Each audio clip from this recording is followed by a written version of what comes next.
안녕하십니까. 파생왕 송 대표입니다. 2025년도 6월 11일 수요일 현재 시간 오후 1시 43분 지나고 있습니다. 자, 오늘 시장 이야기 같이 한번 나눠보도록 하겠습니다. 먼저 오늘 새벽에 마감했던 다우지수 같이 한번 체크해보죠.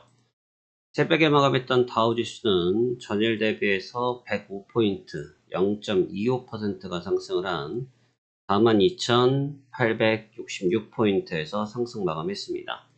나스닥 주가는 0.63%, S&P 500은 0.55%가 상승하면서 3대 지수가 강세 구간에서 마감이 됐습니다.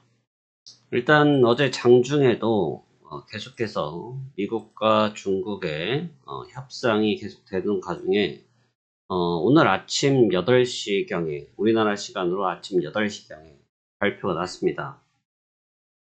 기나긴 이틀간의 협의가 됐고요. 글쎄요, 사실 이 협의 내용은 뭐 제가 평가할 대상도 아니고 제가 감히 할 수 있는 부분은 아니긴 한데 재미가 없었다.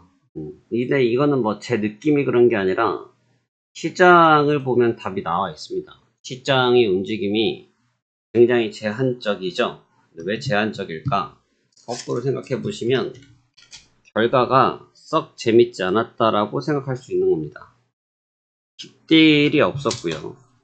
빅딜이 없었고 그동안 상호 간에 계속 어떻게 보면 비난, 공략했던 측면들을 그냥 뒷정리 정도 해주는 그 정도 내용이었다 봐야 될 것 같고 그러다 보니 지난 제네바 합의에 따라서 이 프레임워크 말 그대로 기존에 있었던 틀을 지키자 정도 수준에서 마감이 됐습니다. 조금 더 이야기를 가자고 하면 핵심 강물, 히토류에 대한 부분들은 이야기가 됐지만 이 또한 핵심 포인트가 나타나지 못했고 여전히 상호 간에 유학생 비자라든지 이런 부분들 때문에 협상이 잘 전개되진 않은 것 같습니다. 그래서 아주 빅딜은 아니었고 그러니까 제가 어제도 말씀드렸잖아요. 트럼프 대통령이 다 좋다 이겁니다. 다 좋은데 이 정치적 코멘트를 정말 기가 막히게 활용을 하시고 계셔서 정말 기가 막히고 코가 막히는 전략들이 나타나고 있긴 하지만 사실 그 부분을 딱 하고 껍질을 떼놓고 보면 좀 빈수레인 경우들이 많다. 그러니까 지금 이 부분도 마찬가지였다고 보여집니다. 그래서 지금 어제장은 전체적으로 흐지부지하게 마감이 됐고요. 현물 쪽에서는 그래도 테슬라가 급락 맞았던 것들을 일부 회복을 하는데 성공이 됐고 지금 테슬라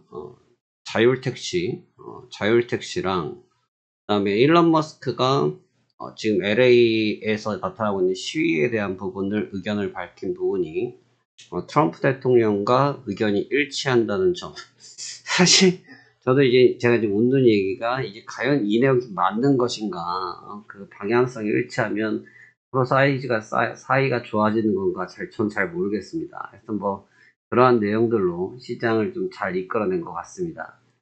결과적으로는 강세에서 마감이 됐는데 별로 모양새 좋지 못하고 여전히 이 구간의 박스권에서 시장이 탈피를 하지 못하고 계속 놀고 있다. 예, 아주 피곤하죠. 네, 아주 피곤하죠. 이 구간에서 왜 계속 놀고만 있을까? 그러니까 분명히 이 구간은 어떻게 됐든 뭐가 됐든 반드시 필연적으로 분명히 이 박스권은 털어낼 겁니다. 어떻게든 이 박스권은 털어내고 움직이긴 할 텐데 위로도 강하게 뽑지를 못하고 아래로도 강하게 뽑지를 못해요. 그러니까 지금 상하 모두 다 테스트를 하고 있거든요. 상단, 하단 모두 테스트를 하고 있는데 사실 뚫지 못하고 있다. 그러니까 이게 그게 또 왜 그러냐? 방금도 말씀드렸지만 그냥 순조롭게 조정을 받을 상황에서 트럼프가 개입을 해서 주가를 인위적으로 받쳐버리고 있고 그럼 인위적으로 받친 거는 좋은데 그 뒤에 주가를 땡길 수 있는 인벌브 할 수 있는 과정이 필요한데 그 과정은 또 없고 그러니까 주가가 묶여져 있는 상태가 되는 거죠. 그러니까 이게 길어지면 왜 안 좋냐면 이 상황이 길어지면 투자자들은 헷갈립니다. 헷갈립니다. 이 과정 자체가 헷갈릴 수밖에 없어요.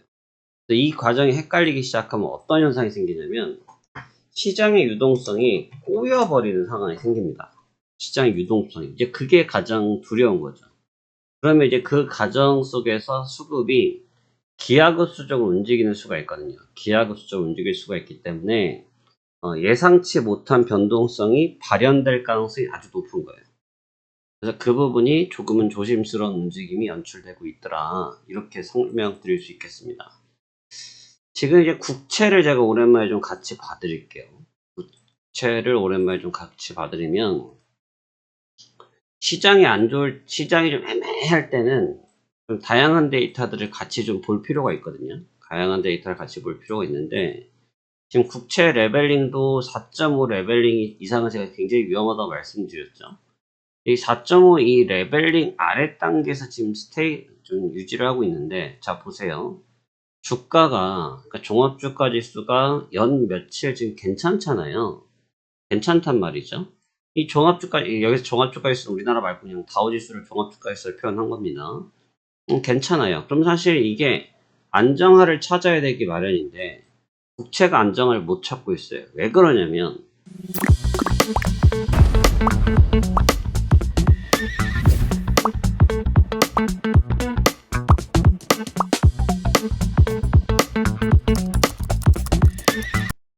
계속해서 나오고 있는 경제지표가 불안하잖아요. 경제지표가 불안하단 말이죠. 경제지표가 불안하니까 어떤 일이 생깁니까? 지표가 나빠서 시장이 밀리는 현상이 생기고 있는데 이 부분을 누가 맡고 있어요? 트럼프가 개입을 해서 단적인 예로 ADP 나왔을 때 지표 나오고 1분 뒤에 트럼프 대통령 나왔죠. 야 파월 봐라, 지표가 이렇게 나빠지고 있다, 빨리 금리 인하해라, 이런 식의, 사실 그런 식의 시장 개입성 발언은 시장 참여자들이 별로 즐거워하지 않습니다. 방어를 하니까 좋아 보이지 결과적으로 이러한 과정들이 길어지면 주가의 변동성이 전체적으로 제한성이 많이 나타나거든요. 시장 참여자들이 그 부분을 별로 좋아하지 않는데 지금 그러한 동작들이 나타나고 있는 거죠. 그래서 지금 국채 역시 좀 위험도를 설명하고 있습니다. 제가 이 부분을 설명드린 이유는 뭐냐면 네, 오늘 저녁에 이제 지표가 나오는데 이제 CPI가 나옵니다. CPI 지표가 나오는데 이 CPI는 보통 잘 움직이는 지표예요. 이 CPI라는 데이터는 통상적으로 많이 움직이고 활발한 데이터긴 한데 이 CPI 데이터에 시장이 반응할 수 있을지는 한번 살펴봐야 될 부분이다. 무슨 말씀을 드리는 거냐? 지금 CPI 쪽에서 데이터가 나타날 때 최근에 앞서서 있었던 소비와 고용과 생산자 물가 이런 부분들에서 데이터들이 전반적으로 다운된 성질을 보였죠. 고용지표가 일부 개선됐긴 했지만 그냥 데이터 전체가 나쁩니다. 좋지를 못합니다. 그러니까 지금 결국은 인플레에 대한 데이터이기 때문에 CPI도 흡사할 가능성이 높은데 그러면 시장도 역시 데미지를 받을 가능성이 높겠죠. 그럼 그 가능성이 높다라고 봤을 때 주가는 또 밀리려고 폼을 잡을 텐데 매물 소화하려고 폼을 잡을 텐데 트럼프가 가만히 있겠냐 이거죠. 그럴 때 누굴 봐야 되냐? 국채를 봐야 된다. 그래서 만약에 그 국면에서 국채가 4.5조로 강하게 드라이빙을 친다라고 했으면 시장의 하방 압력을 좀 열어두는 매매 전략이 필요할 수가 있고, 반대로 지금처럼 국채가 어느 정도 가격을 지키면서 4.5 이상을 안 넘어가려고 빠득빠득 버텨낸다 라고 하면 오히려 상방에 대한 탄력성을 확보할 가능성을 염두할 필요도 있겠다. 이렇게 설명을 드릴 수 있겠죠. 이해되시겠죠? 그래서 이러한 부분으로 지금은 접근해야 될 국면이고, 글쎄요, 시장이 좀 확 시원하게 좀 움직였으면 좋겠는데 이게 뭐 제잘제잘 거려서 어제도 매매하는데 너무 제잘제잘거려서 정말 귀찮았는데 이런 식의 움직임들이 뭐 표현을 하자면 별로입니다. 이게 먹으면 땡큐 못 먹으면 짜증나는 이런 스타일의 구간인데 요 방식의 패턴에서 양방향을 노리면 제가 볼 땐 백발백중 당해요. 양방향성에 대응을 하는 거는 지금은 좀 무리가 있고 한 놈만 패라. 옛날에 여러분 주유수 습격사건의 영화 아세요?